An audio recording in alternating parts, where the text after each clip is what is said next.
This is the story of a man named Stanley. Stanley worked for a company in a big building where he was employee number 427.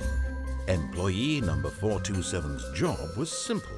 He sat at his desk in room 427 and he pushed buttons on a keyboard. Orders came to him through a monitor on his desk, telling him what buttons to push, how long to push them, and in what order. This is what employee 427 did every day of every month of every year. And although others might have considered it soul-rending, Stanley relished every moment that the orders came in, as though he had been made exactly for this job. And Stanley was happy. And then one day, something very peculiar happened. Something that would forever change Stanley. Something he would never quite forget. He had been at his desk for nearly an hour when he realized that not one single order had arrived on the monitor for him to follow. No one had showed up to give him instructions, call a meeting, or even say hi. Never in all his years at the company had this happened, this complete isolation.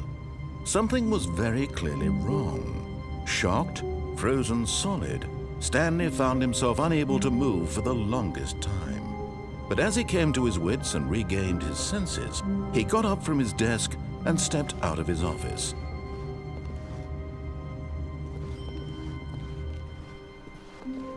All of his co-workers were gone. What could it mean? Stanley decided to go to the meeting room. Perhaps he had simply missed a memo.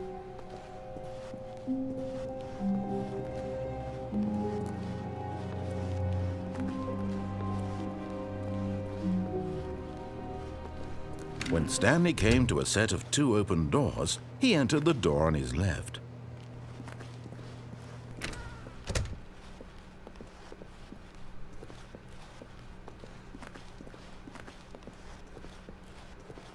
Yet there was not a single person here either. Feeling a wave of disbelief, Stanley decided to go up to his boss's office, hoping he might find an answer there. Coming to a staircase, Stanley walked upstairs to his boss's office.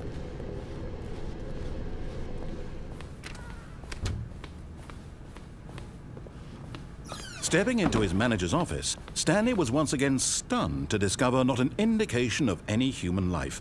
Shocked, unraveled, Stanley wondered in disbelief who orchestrated this, what dark secret was being held from him. What he could not have known was that the keypad behind the boss's desk guarded the terrible truth that his boss had been keeping from him. And so the boss had assigned it an extra secret PIN number, 2845. But of course, Stanley couldn't possibly have known this.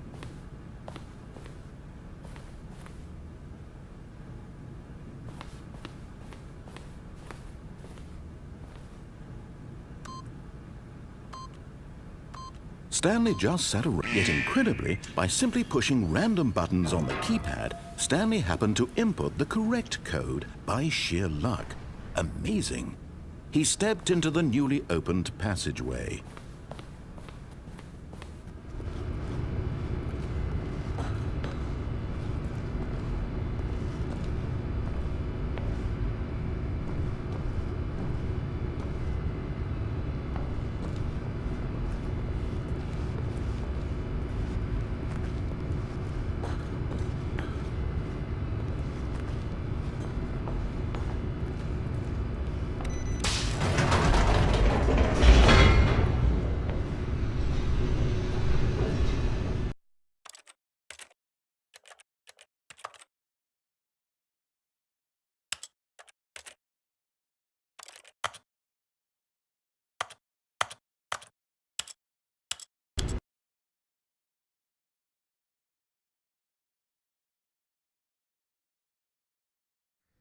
Descending deeper into the building, Stanley realized he felt a bit peculiar. It was a stirring of emotion in his chest, as though he felt more free to think for himself, to question the nature of his job. Why did he feel this now, when for years it had never occurred to him? This question would not go unanswered for long.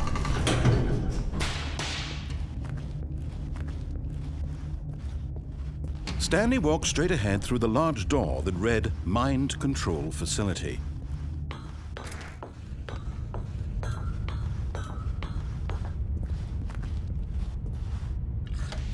The lights rose on an enormous room packed with television screens. What horrible secret did this place hold? Stanley thought to himself. Did he have the strength to find out?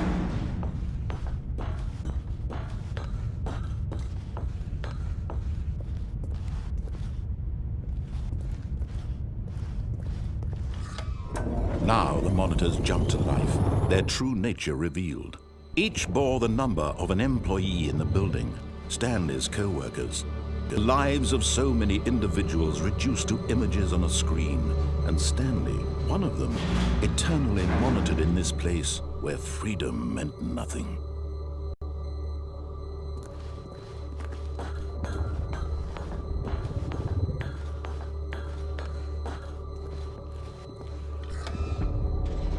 This mind control facility, it was too horrible to believe. It couldn't be true. Had Stanley really been under someone's control all this time? Was this the only reason he was happy with his boring job? That his emotions had been manipulated to accept it blindly? No, he refused to believe it. He couldn't accept it. His own life in someone else's control? Never! It was unthinkable. Wasn't it? Was it even possible? Had he truly spent his entire life utterly blind to the world? But here was the proof, the heart of the operation. Controls labeled with emotions, happy or sad or content. Walking, eating, working, all of it monitored and commanded from this very place. And as the cold reality of his past began to sink in, Stanley decided that this machinery would never again exert its terrible power over another human life, for he would dismantle the controls once and for all.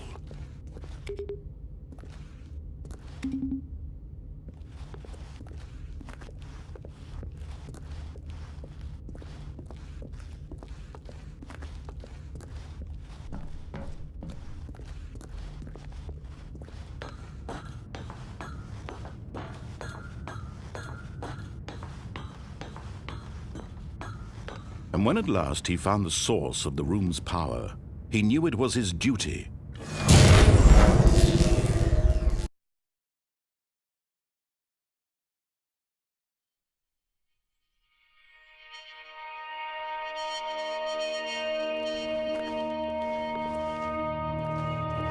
Blackness and a rising chill of uncertainty.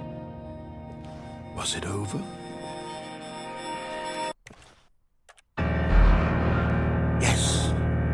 He had won. He had defeated the machine, unshackled himself from someone else's command. Freedom was mere moments away. And yet, even as the immense door slowly opened, Stanley reflected on how many puzzles still lay unsolved. Where had his co-workers gone? How had he been freed from the machine's grasp? What other mysteries did this strange building hold? But as sunlight streamed into the chamber, he realized none of this mattered to him, for it was not knowledge or even power that he had been seeking, but happiness. Perhaps his goal had not been to understand, but to let go. No longer would anyone tell him where to go, what to do, or how to feel. Whatever life he lives, it will be his. And that was all he needed to know. It was perhaps the only thing worth knowing. Stanley stepped through the open door.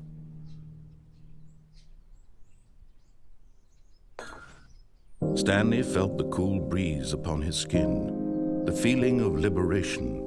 the immense possibility of the new path before him. This was exactly the way, right now, that things were meant to happen. And Stanley was happy.